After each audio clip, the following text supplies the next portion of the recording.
पिताजी जो है मेरे उस्ताद शेख दाऊद खान साहब हिंदुस्तान की नहीं बल्कि दुनिया के एक माने हुए तबला बजाने वाले थे और उन्हीं के नाम से ये जो है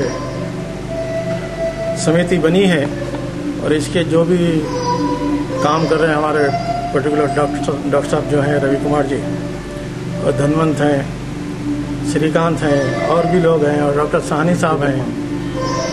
तो ये बड़ी जद्दोजहद कर रहे हैं, कोशिश कर रहे हैं कि कुछ अच्छे पैमाने पे प्रोग्राम्स हो और अच्छे प्रोग्राम हो रहे हैं। पिछले इससे पहले भी हम लोगों ने किया था, काफ़ी बड़े बड़े आर्टिस्ट आए थे उसमें, तो आगे भी उम्मीद है ऐसी और होंगे। तो कोशिश से करेंगे बाबा के।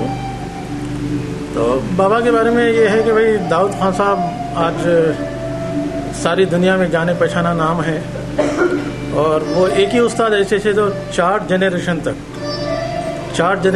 के साथ संगत की है उन्होंने। पंडित भीमसेन जोशी जी, उनके गुरु सवाई गंदर और उनके गुरु उस्ताद अब्दुल करीम खान साहब, ऐसे अमजद अली खान साहब हैं, उनके पिताजी हाफिज अली खान साहब, पंडित रविशंकर जी हैं, उनके उस्ताद अलाउद्दीन खान साहब और उनके गुरु भाई उस्ताद अली अकबर खान साहब, हीराबाई बड़ौदेकर। किसके साथ नहीं की उन्होंने, हर इंस्ट्रूमेंट्स के साथ, हर गाने वाले के साथ। उस्ताद फैयाज खान साहब, अमीर खान साहब, बड़े गुलाम अली खान साहब और फिर यंग जनरेशन में जो है अमजद अली खान और शाहिद परवेज, बुद्धादित्य मुखर्जी, भीमसेन जी की शागिर्द माधवगुरी, सभी के साथ संगत की और छोटे से लेके एक बच्चे से लेके जो है टॉप लेवल उस्ताद तक जो है सारे उनकी संगत में जो है खुश होते थे। तो ये अच्छी कोशिश है हमारे बाबा के शागिर्दों की और हमारे चाहने वालों की, कुछ कोशिश कर रहे हैं ऐसे प्रोग्राम करने की ताकि उनका फन जिंदा रहे।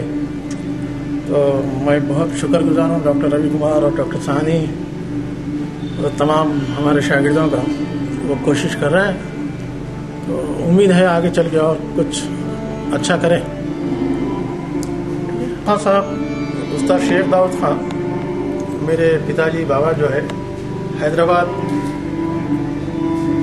में ही थे और उनके उस्ताद जो है वो 5 उस्तादों के शागिर्द थे और उनके उस्ताद दुनिया के माने हुए सारे हिंदुस्तान के घरानों के सारे ही घराने वो बाबा को सिखाए। जैसे दिल्ली घराना, अजरौड़ा है, पूरब जब कहते हैं तो लखनऊ भी आ जाता है, उसमें फर्रुखाबाद भी आ जाता है। तो ये ख़ास घरानेदार लोग थे यहाँ मेरे बाबा के जो उस्ताद थे।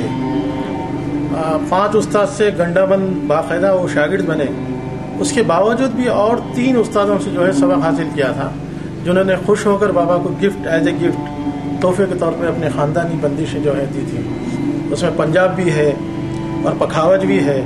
और बड़ी बात ये थी मेरे बाबा जो है पखावज बहुत अच्छा बजाते थे बाकायदा। जैसे सीनियर डागर बंधु उस्ताद अमीनुद्दीन, फ़हीमुद्दीन, इनके साथ भी संगत की थी पखावज की। और केजी गिंडे जी, पंडित केजी गिंडे जो है उनके साथ भी ये रिकॉर्डिंग मेरे पास है कुछ पखावज की भी।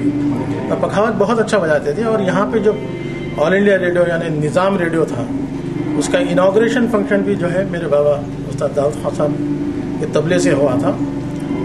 और 1936 में सरूर नगर में जब था निज़ाम रेडियो, उसके बाद जो है डकन रेडियो हुआ, फिर ऑल इंडिया रेडियो हुआ। तो ऑल इंडिया रेडियो के उस टाइम के बाबा top class, top ranking artist थे और 40 साल उन्होंने सर्विस की। नहीं, तबले की पैदाइश ऐसा है, हमारा ये यकीन है, हम बिलीव करते हैं इस पर कि आज से तकरीबन जो है 600 या 700 साल पहले तबला बनाया गया। लेकिन इसकी पॉपुलैरिटी जब नहीं थी, वो छुपा हुआ था। जब कहते हैं वो सूफीज़म जो होता है, जैसे साधु संत होते हैं, सिर्फ उनके खानखा जो बोलते हैं, उनके मठ बोलिए आप या दरगाह में जो है वो बजता था तबला, बाहर नहीं था। मगर 300 साल पहले बहादुर शाह जफर से भी पहले मोहम्मद शाह रंगीले थे और उधर वाजिद अली शाह लखनऊ के अवध के नवाब, उनके दौर में तबला जो है बहुत पॉपुलर हुआ। और सारे जो है तबला बजाने वाले खां साहब लोग थे। और तबल एक साज होता है, बहुत बड़ा ईरानी साज है, उसी के नाम से जो है तबला बना। और इसके जो तबले के कंपोजिशन के भी आप वर्डिंग देखेंगे वही पर्शियन वर्डिंग है सारे, उसकी अपनी एक अलग से लैंग्वेज है। तो धीरे धीरे जो है आज से 150-200 साल पहले से जो तबला बहुत पॉपुलर होना शुरू हुआ। फिर आप तो आजकल तो सबसे वर्ल्ड का सबसे पसंदीदा साज है तबला।